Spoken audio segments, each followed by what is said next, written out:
In this video, we will learn about the escape velocity of an object. The minimum speed required by an object to escape the gravitational pull of the planet is denoted by VE. VE is equal to square root of 2 into gm upon r, which is almost equal to 11.2 km per second. In order to obtain a value for its expression, the total energy of the object is considered to be zero. Mr. Atul Malhotra of Puran Chandra Vidya Niketan, Kanpur will tell us more about this topic. It can be defined as the minimum speed required by an object by which it can be thrown so that it will move away from the gravitational field of the planet or the earth. Suppose a planet of mass m and the radius is capital R, a body of mass small m is kept over it. Now we have to calculate the minimum velocity so that it may leave the gravitational field of the earth.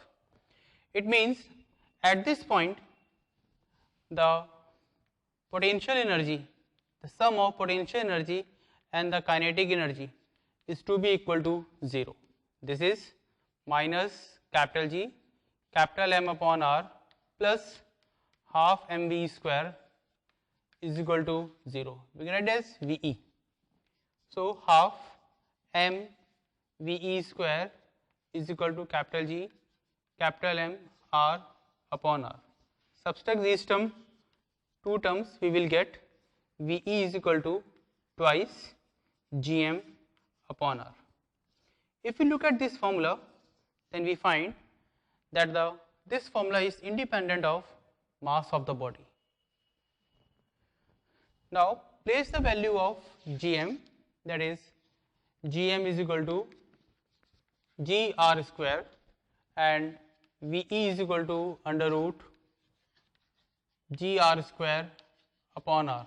Can see these two terms twice. Then we can write as VE is equal to under root 2. Put the value of G 9.8, the value of radius of earth 6.4 10 ki power 6, that is VE is equal to around 11.2 kilometer per second.